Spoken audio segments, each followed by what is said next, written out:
Hey guys, it's Jenny Wolek with Wolek Real Estate Group in Tulsa, Oklahoma with Keller Williams Advantage.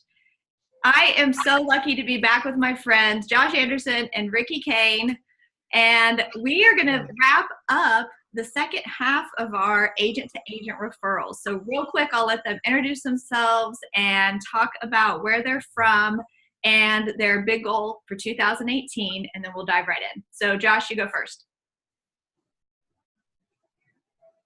Perfect. Josh Anderson in Nashville, Tennessee. Our goals for 2018 are 312 transactions and 113 million in volume. Okay. I am Ricky Cain. From Austin, Texas. Does Jenny's smile? It's like contagious. I can't even think straight. I just start smiling. Ricky Cain from Austin, Texas. I pretty much grew up here. We have a rock star team known for creating a jaw-dropping customer service experience for everyone we work with. In 2018, our business plan goal is 250 sides, and our agent collective goal is 288 sides, and that's 80 million and 91 million. Wow. So that's amazing. And I know you guys will achieve that. So a big part of your businesses, and I added it up from our last video, and you guys are about at 1 million GCI together of agent referrals. So do you have already on your growth plan or your goals for this year of what percentage you'd like for this year's business to come from agent to agent referrals? So ours is over the last couple of years. So in 2016 and 2017, it's been somewhere between 18 and 22%. And so I'd like to keep it somewhere in that 20 to 25% range, which would bring it to, for this year, would be about 60 closed transactions. Okay. Ricky, what do you got? Yeah, and so for ours, we have during our planning advance, we had every year we do a where business comes from based on last year, the year before, and then what we intend to do this year. And so from the 250 business plan goal, we had 55 of those transactions coming directly from agent referrals. Wow. So that is an amazing goal. And I guess let's just dive right into it. Last time we talked about kind of the overview of the importance of agent referrals and how they're a big part of your business. Let's talk about the details and the systems inside of your agent referrals. So I'll let Ricky just go first, and you can kind of lead the way on when I say what are your systems with agent to agent referrals, what comes to mind and what can you think of? Well, full disclosure, I'm actually the president of the service I use because it is such a big part of our business. I realized there was a gap in, we had systems set up to make sure we kept the referred or referring agent up to date on what we were doing. What we found, though, is that a lot of the referrals we were sending out, we actually in our CRM, we had to put together a plan to remind us to check in with the other agent to see what's going on with our referral. Between that and then having agents call us saying, you know what, we really like so-and-so that you referred us. However, we wondered if you could introduce us to someone else. They're not quite working out. So together, between both of those things being honestly a common experience for me, I don't know if you guys have experienced the same, yet we wanted to have something that would hold the other agent accountable, hold us accountable, and most importantly, ensure that we were connecting our referrals with the very best agent. Not so much the agent that the most amount of people on Facebook said, yeah, they're great. The agents that were the best fit for that particular referral based on verified information. So all of that we get into in one product. And it's called My Referral Agent. That's great. And Josh, you and I both we know that following up with the referring agent is super important. So Ricky has a system for doing that. What do you do to stay in touch with the agent once you receive the referral?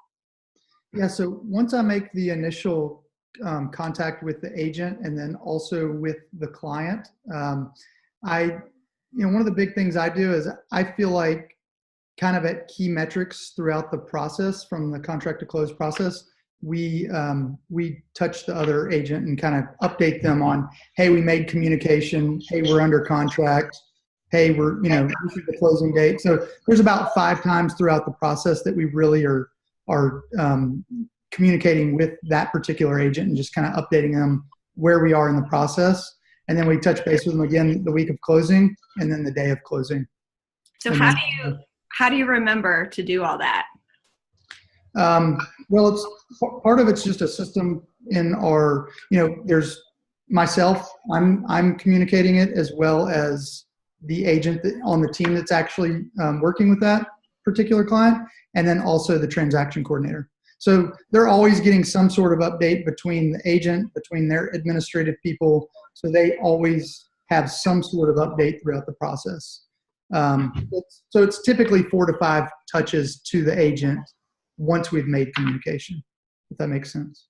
Right. Yeah, and that's the exact same here too. It's 5 touches during the transactional portion. However, a lot of the referrals we get tend to be a little bit further out. And so our system prompts us to provide an update for maybe someone that's a little further out 2 weeks into the process. And then if it's a listing as well, the system prompts us to send them the marketing to the listing so they can see what we're doing to go above and beyond for that particular client. So pretty much the same as Josh.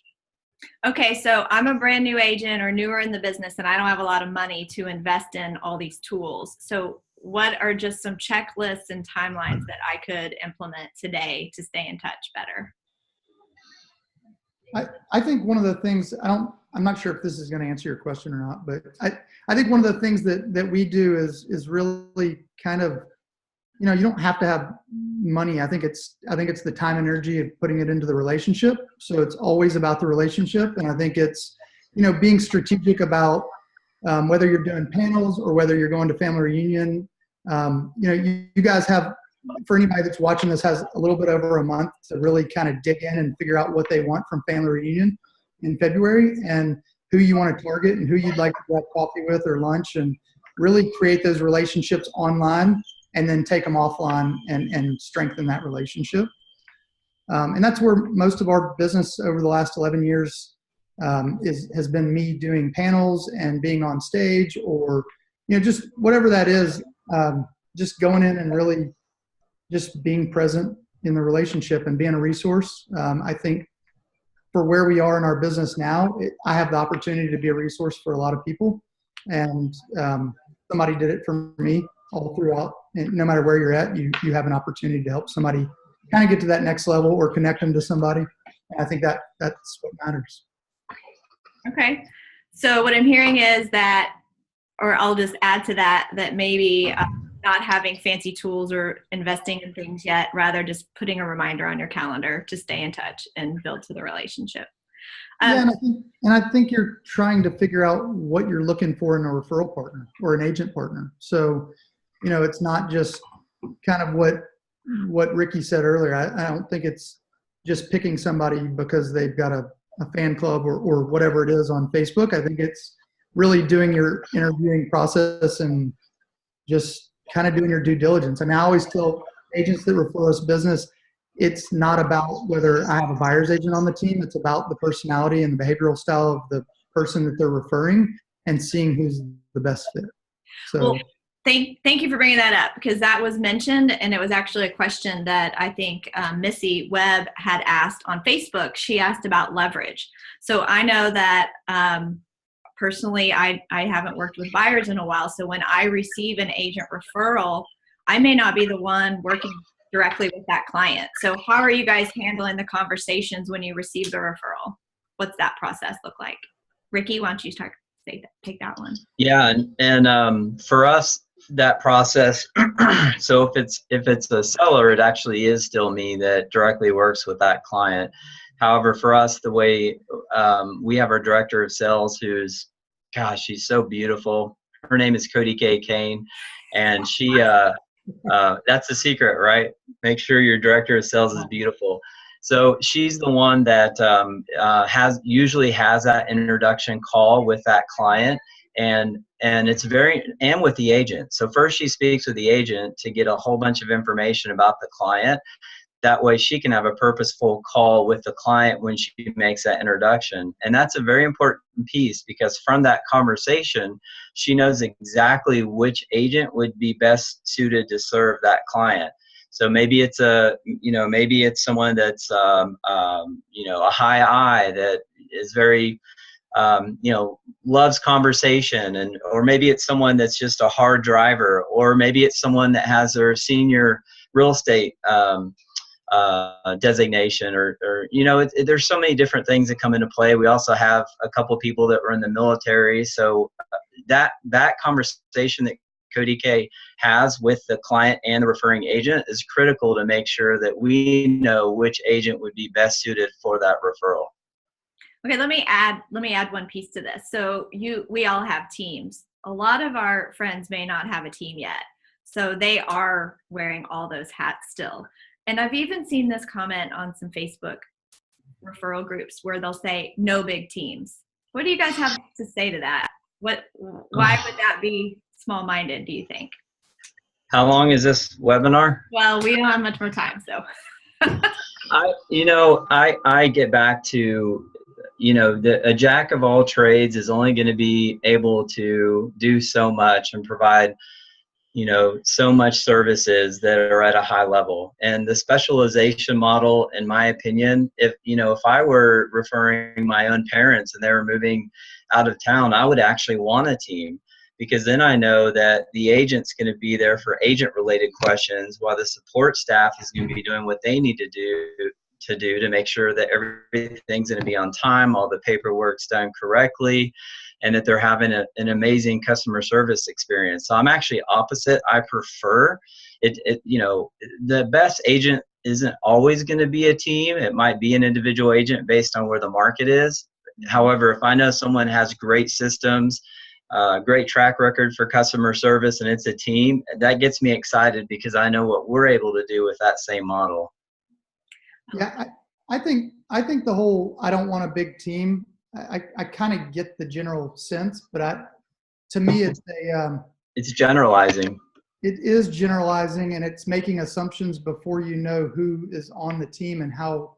And it might be somebody on team that our team is 75% referral based, so we're high customer service, high touch, and we do have a big team.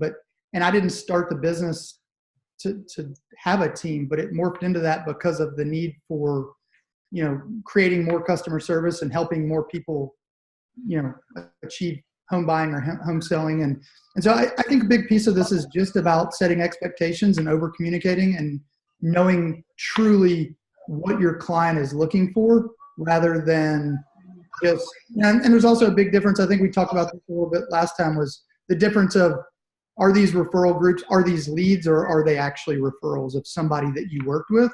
And there's a big difference on how you can put that on a plate and hand it to somebody if you've worked with them and you know exactly what their hot buttons are and what they are good at or what they expect. And I think all that comes very much into play.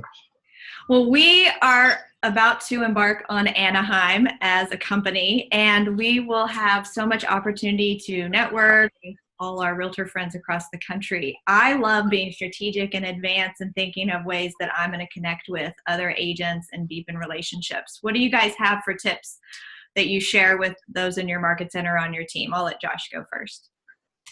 I think the big piece is figure out what get clarity on your business and what you're trying to achieve for 2018, and really kind of dig in and find those people that are experts, whether it's, moving to the listing side of the business, or somebody that's doing, REO, or they're working at a high level with divorce attorneys or probate attorneys, and really seeking those people out and creating a relationship, whether it's online, on Facebook, and then meeting them in person, and just kind of creating that relationship and figuring out how they did it.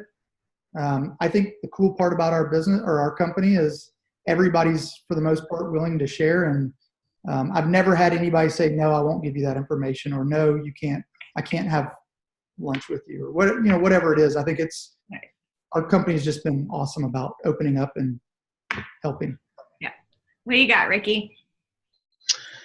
So I agree with everything Josh said. And I think, finding like-minded people that run their business similar to you and have the same morals and ethics, obviously that's important.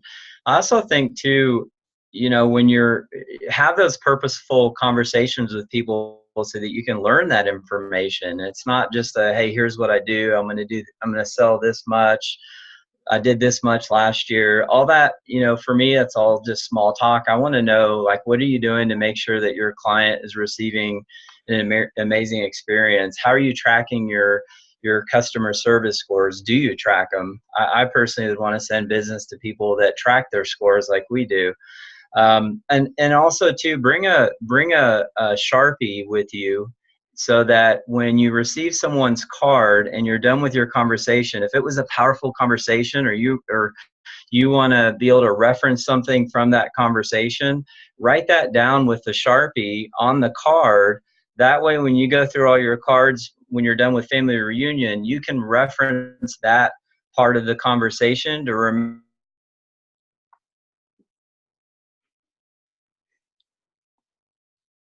Yeah. as well.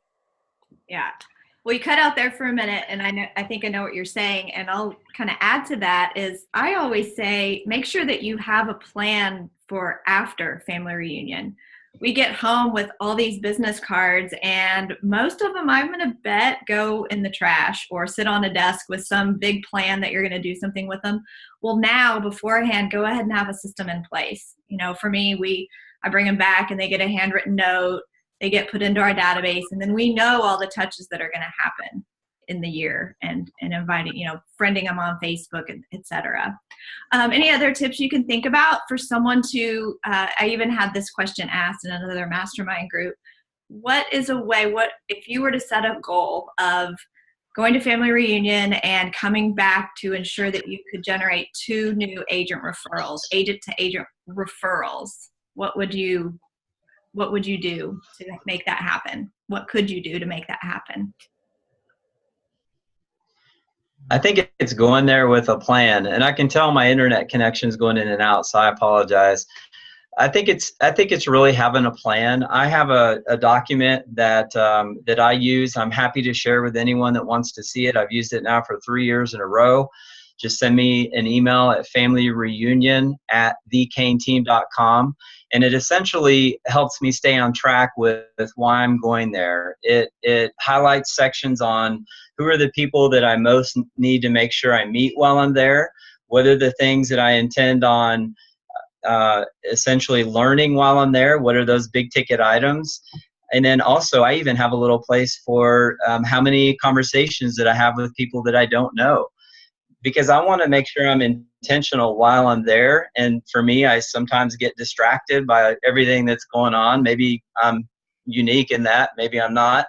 For me, it's helpful to have this one pager so I stay on track, and I can measure how successful every day was with the relationship building and the learning that can happen at family reunion. I love that. That's a great idea. Josh, you have any brilliance like that? No, I was going to say something really witty about my name always being on there, but I'm not. I don't have anything. I mean, I would just echo the whole having a plan, and like pick out 3 to 5 people that you really want to connect with, even if it's 10 minutes or a 5-minute conversation. Just go with a plan in mind. I think you can be successful even if you don't have a perfect plan, but I think if you have that plan, it's going to be a really good use of your time and really powerful. Well, those are great ideas. And I had another one that I heard and I've used as well. Don't be so narrow-minded on who you spend time with. I found that connecting with team leaders, productivity coaches in line when you're getting coffee, have conversations with everyone, because you just never know. They may be pretty powerful and a leader in their market center that people come to them to find agent referrals. So I think adding those people to your database is valuable. That's huge. That's such a great tip. I can't tell you how many referrals we get, and it's from a team leader that gave it to them. That's an awesome tip. Yeah.